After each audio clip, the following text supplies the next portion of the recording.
A certain kind of strength unsettles people. Not the loud kind, not the kind that flexes for attention, the kind that stands still in the middle of chaos and does not flinch. Samurai spent entire lifetimes building this strength, calm eyes in the face of death, steady breath under humiliation, a spine that remained straight when the world tried to break it. They called this inner state Hagane no Ishi, the will of steel. People love to imagine it as a gift from birth, strong genes, a lucky temperament, some mystical trait reserved for legendary warriors. The samurai did not believe that for a second. Hagane no Ishi is forged, metal in a furnace, heat until it glows, hammer until it screams, cool, repeat. Every strike burns away weakness. Every cycle removes what is soft. The blacksmith does not add strength. He removes everything that cannot survive the fire. Bushido, the way of the warrior, was built on that truth, not only in battle, but in how they slept, how they stood, how they ate, how they endured disappointment, how they carried themselves when no one watched. A weak spirit folds the moment life stops being gentle. A strong spirit keeps moving while the world leans on it. What you are about to witness is a modern man walking through that ancient furnace for 40 days. A man who entered soft and shaking. A man who stepped out carrying a different core. Before we go deeper, make one small commitment to yourself. Write in the comments, "I will forge a will of steel." Not for the algorithm, not for me. For you. Now the real story begins. Chapter 1. When the inside collapses. The story starts with a man named Daniel. 35 years old, married, one daughter. On paper, he looked successful. He worked as a senior manager in a large company. He earned more than he had ever imagined as a teenager. He had people under him, projects with big budgets, a car that impressed people at traffic lights. But inside, he knew the truth. He was fragile. Every crisis at work turned his stomach inside out. Every email from his boss at night made his chest tighten. Any comment that sounded like criticism could ruin his whole day. One year, the company faced a brutal restructuring. New leadership, new targets, new pressure. Suddenly, Daniel was in meetings where his work was questioned openly. Deadlines became shorter. Mistakes had consequences. At home, the tension followed him. He snapped at his wife for small things. He had little patience for his daughter. He went to sleep exhausted and woke up tired. Then came the breaking point. During a quarterly review in a room full of executives, his director said in a cold voice, "Daniel, your numbers dropped this quarter. When you are under pressure, your performance falls. We cannot rely on someone who collapses when it matters." The words hit him like a blade. He tried to answer, but his throat closed. His hands shook, his vision blurred. He felt his heart racing, his chest crushing itself. He stood up, muttered something, and had to leave the room. In the bathroom, he had his first full panic attack. He thought he was dying. The tests later said something different. The doctor sat him down and told him quietly, "Your body is reacting like this because your nervous system has never been trained for real pressure. You have spent your life avoiding discomfort. Now your system does not know the difference between danger and stress. You do not have a job problem," the doctor explained. "You have a resilience problem." The house looked solid. The foundation was sand. Chapter 2. The Visitor from Another World.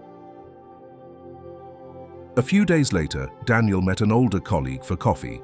This man was called Sato, half Japanese, half Brazilian, in his late 60s. Calm eyes, simple clothes, the kind of presence that makes rooms feel quieter. He had been through market crashes, mergers, layoffs, illness, and still carried himself like nothing could move him from the inside. Daniel told him everything, the panic, the humiliation, the feeling of being hollow. Sato listened, then said something that cut deeper than the director's words. "You have built your life around performance. You trained skills, you trained intelligence, You never trained spirit. Daniel frowned. What do you mean by spirit? Religion? Sato smiled softly. The samurai used the word kokoro, heart-mind, the core that decides whether you break or stand. Your kokoro is soft like raw iron. The first hit bent you out of shape. The samurai spent their entire lives learning how to put their kokoro into the fire and hammer it until only steel remained. Hagane no Ishi, will of steel. Sato paused. I learned their methods in a small dojo in Japan when I was younger. If you are serious, I can ask my old teacher to guide you through a 40-day forging. 40 days. It sounded dramatic. Daniel asked a simple question. Will this fix my panic? Sato shook his head. This is not about fixing. It is about becoming someone different. Panic is only a symptom. The real issue is that you have never faced your fears directly. You built your life on comfort, approval, and success. That structure is already falling. You can either be dragged with it, or you can use this collapse as your furnace. Something inside Daniel that still wanted to survive replied, I am in. Chapter 3. The Blacksmith of Spirits. 2 weeks later, Daniel walked into a small, quiet dojo on the edge of the city. Wooden floor, calligraphy on the wall, the faint smell of tea and sweat. No fitness machines, no mirrors. Only a rack of wooden swords and a long, smooth space. At the far end, a short man in his 70s was sweeping the floor. Thin, but solid. Movements economical, precise. This was Tanaka Sensei. He did not introduce himself with long speeches. He simply looked at Daniel with direct eyes and said, Stand here. Tanaka picked up a katana from a display stand. Old, slightly worn, yet clearly cared for every single day. Do you know how this is made? Daniel shrugged. Metal and fire? Tanaka nodded. First there is iron. Iron bends, iron cracks. It is full of impurities. The blacksmith heats it until it glows, hammers it until it screams, folds it, hammers again, over and over. Every strike removes weakness. Every heating pushes out what does not belong. Step by step, iron becomes steel. The sword is only a reflection of that process. He pointed at Daniel's chest. You are iron. You bend under pressure. You crack under harsh words. Your 40 days start now. We will heat, hammer, and cool your spirit again and again. Daniel swallowed. What exactly are we going to do? Tanaka answered with 3 words. Face, burn, discipline. Then he added, and you will want to quit. Many do. That is why there are few people walking around with will of steel. Chapter 4. Days 1 to 10. Enter the fire of truth. The first phase was simple to describe and brutal to live. For 10 days, Tanaka gave Daniel only 2 main tasks. 1. Face his deepest fear every morning. 2. Remove 1 comfort every day. The first morning, Tanaka sat him on a cushion in the dojo. Close your eyes. Breathe. I will ask only 1 question. Answer with your whole honesty. What are you actually afraid of? Daniel started with the usual surface answers. I am afraid of losing my job, letting my family down, running out of money. Tanaka stayed silent. Minutes passed. The silence felt like a mirror. Slowly, something deeper rose. I am afraid that without this job and this title, I am nobody. Afraid that I am ordinary. Afraid that I do not matter. Tanaka nodded once. Good. Now you see the real enemy. Not the director, not the company. The belief that you are only valuable when you are winning. For the next 10 mornings, the practice was the same. 20 minutes sitting in silence, breathing, and staring directly into that fear. Not escaping into social media, not distracting himself. Simply watching the images in his mind. Losing everything, being forgotten, being average. At first, the fear came like a storm, chest tight, hands cold, thoughts racing, but he stayed. The timer rang. He survived. Day 3, the fear still came, slightly less sharp. Day 5, he noticed something. The fear was loud, but it could not actually touch him. It was a film in his head. Exposure began to work. The brain was learning that this inner movie could not kill him. At the same time, every day, Tanaka removed one comfort. Choose something you rely on for emotional anesthesia. Take it away for these 10 days. Coffee, scrolling in bed at night. Background music to avoid silence, snacking when stressed. One by one they went. The first few days, Daniel was irritated. Everything felt raw. No quick serotonin, no easy escape, but that was precisely the point.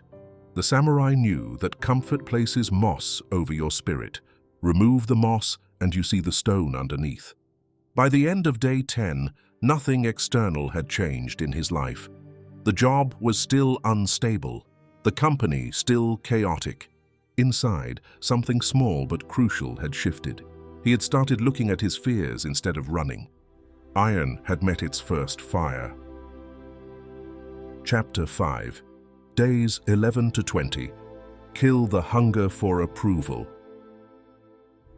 The second phase of the forging aimed at a different enemy, not fear of death, fear of judgment.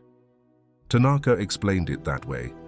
Every time your mood depends on what others think, you hand them the keys to your spirit. A warrior who needs applause is weak. A person who cannot stand disapproval will abandon their principles the moment they feel alone. The medicine was simple and humiliating. Once a day, for 10 days, Daniel had to do something slightly embarrassing in public. Nothing harmful, nothing offensive, only actions that would trigger his hunger for approval and his fear of judgment. Day 11. Walking through a busy plaza in loud, strange clothes. Day 12. Asking a harmless, obvious question in a meeting and letting the silence sit. Day 13. Going to a group class as the least skilled person and refusing to hide in the back. Every time, the same pattern appeared. His mind screamed, "They are all looking at you. They are laughing. You are losing status." He did the action anyway. In the beginning, the shame burned. By day 15, he noticed a surprising fact. Most people barely cared. Those who looked for a second and then returned to their own worlds. The weight he carried came almost entirely from inside. On day 17, he did something he would never have done before. During lunch, he spoke up openly when a colleague made a cruel joke about another team member who was not present. Calm voice, clear words. "That is not fair. He is not here to defend himself." The table went quiet. A few people looked at him with surprise. Someone rolled their eyes. Old Daniel would have replayed that moment in his head for days, filled with regret. This time, he walked back to the office lighter. He had acted according to his values, not according to the group. This was the second hammer. The ego that lives off approval had taken a heavy blow. Chapter 6. Days 21 to 30. The discipline of form. The third phase introduced the heart of Bushido, form. Spirit without form is smoke, Tanaka said. Form without spirit is empty ritual. You will put them together. For the last 20 days of the journey, and especially in days 21 to 30, Daniel received a simple daily structure. No negotiation. Wake up at 5 in the morning. Sit in silence for 10 minutes. Perform 50 slow, precise cuts with a wooden sword, focusing completely on the movement. End with a cold shower. Exactly 2 minutes of cold water. Only after that sequence was he allowed to touch his phone, eat, or open his laptop. The first morning, everything in him resisted. The bed felt heavier than ever. His thoughts were kind and reasonable.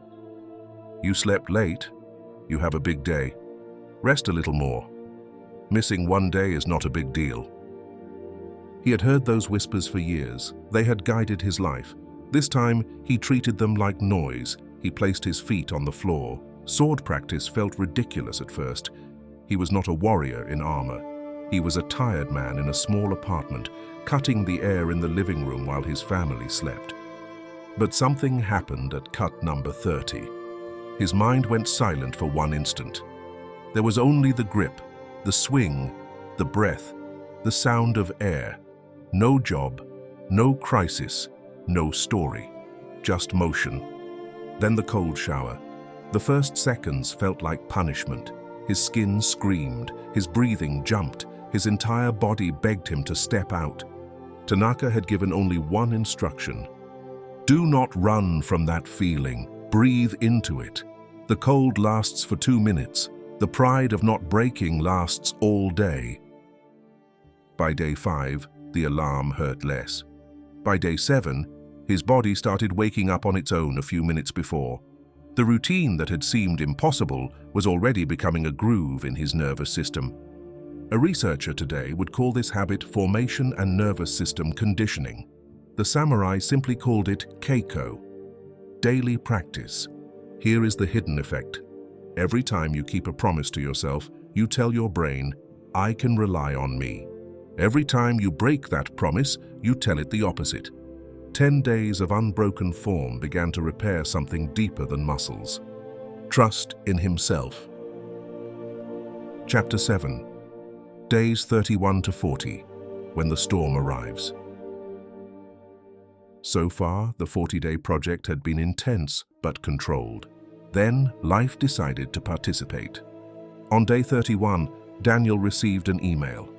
The restructuring had reached his department.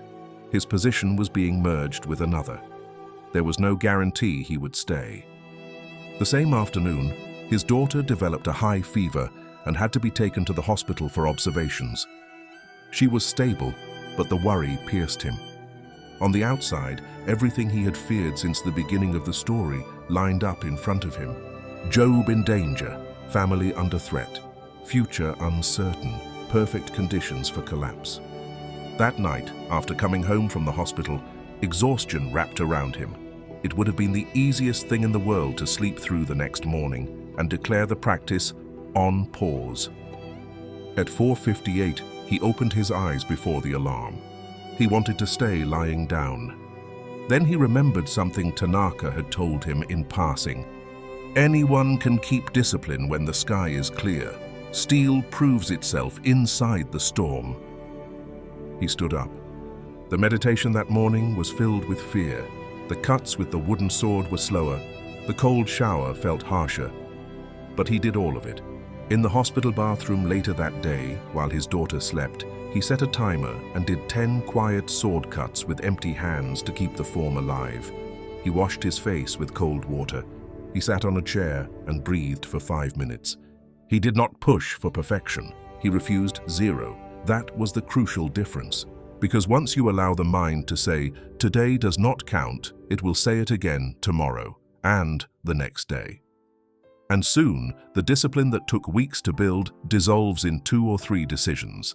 Steel does not remain steel because the fire is always low. Steel remains steel because it has already passed through temperatures that would destroy common metal. By day 38, his daughter was recovering. By day 39, the office politics had calmed. The position was still uncertain, but the panic was gone. The external situation had not fixed itself magically. Life still carried risk, but inside, something had solidified. The man who walked into the dojo on day 1 had needed stability and approval just to function. The man standing on day 40 could face instability and keep moving. Chapter 8. The Final Talk. On the 40th evening, Tanaka called Daniel to sit with him in the shallow light of the dojo. You have completed 40 days, the old man said. Tell me what you think Hagane no Ishi means now. Daniel thought for a long time. I always believed that strong people feel less, that they are fearless, that nothing touches them. Now I see that feelings still come, fear comes, shame comes, pain comes. The difference is that their actions do not belong to those feelings anymore. Tanaka listened and then lifted the old katana again. Do you know what the blacksmith is really doing when he heats and hammers this metal over and over? Daniel shrugged. making it harder. Tanaka shook his head. He is removing what does not belong. Air pockets, weak spots, impurities. Each cycle of fire and hammer does not add strength. It removes weakness until only pure steel remains. He looked at Daniel directly. These 40 days did the same thing. You did not install a new personality. You stripped away layers that made you fragile. Your fear of being ordinary lost a part of its hold when you stared at it every morning. Your hunger for applause lost strength when you walked through judgment and kept your head clear. Your habit of negotiation lost ground every dawn you got up and followed the form. What is left, Tanaka continued, is closer to your true core. That core is much stronger than the life you built around comfort allowed you to see. Daniel stayed silent. His chest felt full and empty at the same time. Does this mean I am now unbreakable? He asked finally. Tanaka laughed softly. No one walking this earth is beyond breaking. Even the hardest steel can crack if it is abandoned and never cared for. He grew serious again. The point is different. You now know that you can enter the fire and come out straighter than before. You have proof that you can live through fear without bowing to it, live through judgment without changing your values, live through chaos without abandoning your form. That knowledge, Tanaka said, is worth more than any job title. Chapter 9. After the 40 days. Here is the part that many stories avoid. The company did not suddenly become a dream place to work. 2 months later, Daniel's department was downsized. His position was removed. The man from day one would have taken that as proof that he was a failure, a nobody, everything his fear had always whispered. This time, he felt the sting, the sadness, the uncertainty. Then he got to work. He updated his resume the same afternoon. He called contacts without shame. He took interviews without desperation. In every conversation, the new calm appeared. He was no longer selling his sense of worth to strangers across the table. He was offering his skills from a stable base. 3 weeks later, he chose a new position at a smaller company that aligned better with his values. Less prestige on paper, more integrity in reality. The routine did not stop because the job changed. He still woke up early, still sat in silence, still practiced cuts, still used cold water. Bushido was no longer a project. It had become identity. People around him noticed something. Colleagues said things like, "You seem different. You react differently when things go wrong. You do not complain like before. You are strangely calm even when everyone else is panicking." His family felt it even more. His wife saw a man who apologized faster when he was unjust, a man who was more present at the dinner table, a father who could sit with his daughter in her fear and not transmit his own. That is the quiet power of a forged spirit. It does not shout. It does not need to impress. It simply stands. Chapter 10. The Invitation to the Furnace. There is a secret buried inside Hagane no Ishi. The process never really ends. 40 days will not transform you into some mythical hero who never struggles again. Life will always find new ways to test you. The difference is this: you can walk into the next storm with evidence, not optimism. Evidence that you can wake up when your mind begs you to stay down. Evidence that you can face fear without running. Evidence that you can stand in the middle of judgment and still act according to your own code. That evidence becomes a core belief. I can handle it. You do not get that from quotes on a screen. You get it from lived days when you could have broken and did not. So the real question now is simple. Do you actually want to be forged? Because this is not a pretty 7-minute hack. It will ask you to give up certain comforts. It will ask you to confront fears you have buried for years. It will ask you to act with integrity when silence would be easier. 40 days is not long on a calendar. 40 days is long inside the fire. But on the other side, you will not recognize yourself completely. You will still be human. You will still feel. You will still have doubts. Yet under all of that, you will carry something different. A quieter core, a calmer gaze, a will that does not fold at the first blow. That is Hagane no Ishi, not magic, not talent, not luck. 40 days of facing what you fear. 40 days of stepping into discomfort on purpose. 40 days of form that does not depend on mood. If this video gave you clarity or strength, subscribe to the channel and activate the bell so you do not miss the next lessons. This space exists for people who are tired of soft advice and are ready for real forging. You do not need more slogans, you need fewer excuses. Start small. Pick one practice from this story: the morning sit, the daily cold water, the simple form done at the same time every day. Then do it tomorrow. And the next day. One will always be greater than zero. Thank you for your attention. Walk with honor, enter the fire, forge an unbreakable spirit in 40 days.